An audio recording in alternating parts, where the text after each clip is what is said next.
Alors bonsoir, merci beaucoup d'être là ce soir. Je me présente, je suis né en Norvège. J'étais pas mignon franchement sur cette photo. Apparemment tout est écrit pour moi pour que je devienne un escaladeur. J'ai même des preuves, oui. En effet, dans le jardin de mes parents, malheureusement à l'âge de 4 ans et demi, mes parents s'aperçoivent que j'ai des bleus sur le corps et décident d'aller voir un médecin. Et au bout d'un certain nombre d'examens, les médecins annoncent à mes parents que j'ai une maladie génétique rarissime qui s'appelle la maladie de Fanconi. Mais ce n'est pas du tout de ça dont je veux vous parler aujourd'hui. J'aimerais partager avec vous simplement 2-3 astuces qui m'ont permis de survivre face à l'adversité, face à la gravité, et qui m'ont permis de vivre bien après. De ce soir, vous escaladez tous vos propres parois, vos propres défis quotidiens. J'en ai pour preuve le vocabulaire qu'on utilise dans la vie de tous les jours. La vie, en fait, c'est une histoire de prise.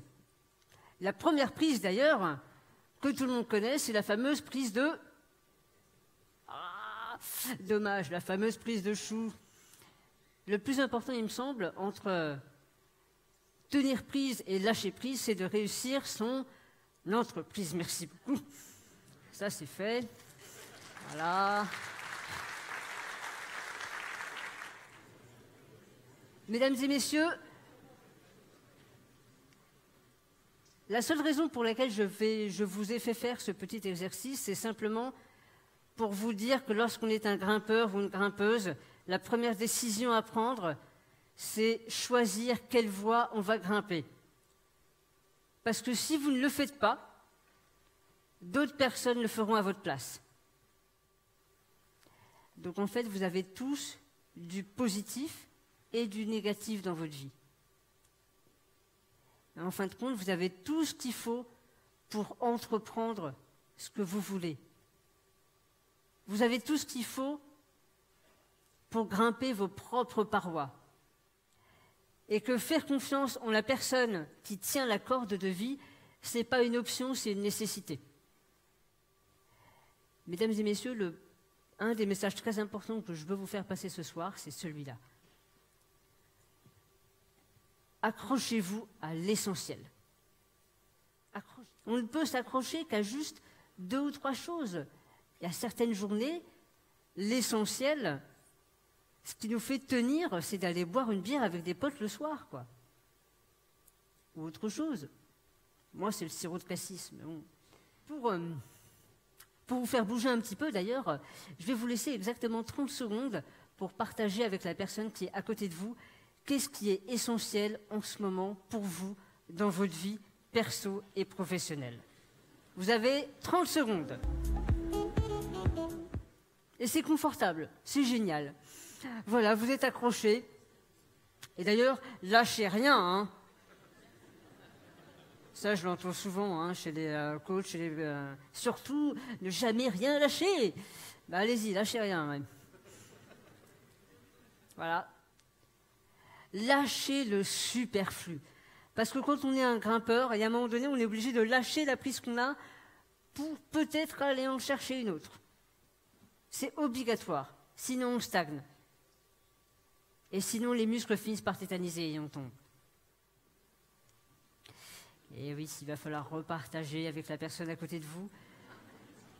Qu'est-ce qui est superflu aujourd'hui? Ça peut être une croyance, une idée, des objets, des personnes. Ça peut être plein de choses comme ça. Allez-y, 30 secondes. Mais la chute ou l'échec signifie exactement et précisément un changement d'état. D'ailleurs, lorsqu'on tombe amoureux, c'est un changement d'état.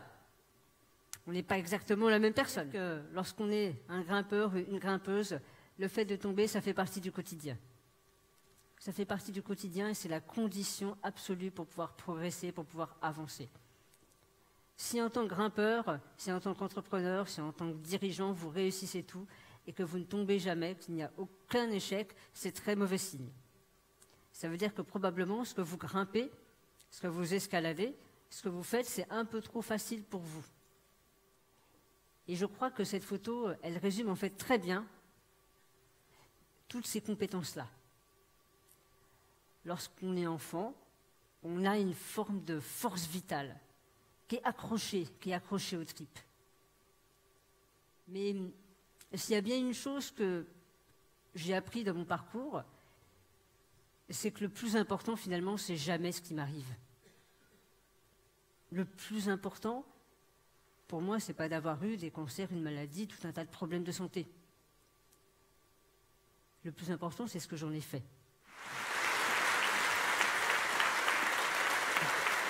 Christophe Vichet.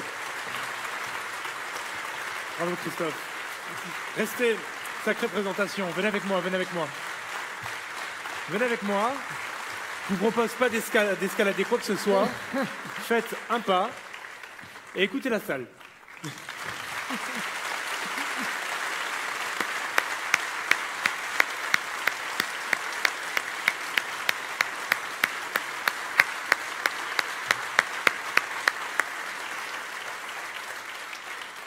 Parcours incroyable. Bravo, merci pour cette belle présentation. Vous restez avec nous ? Avec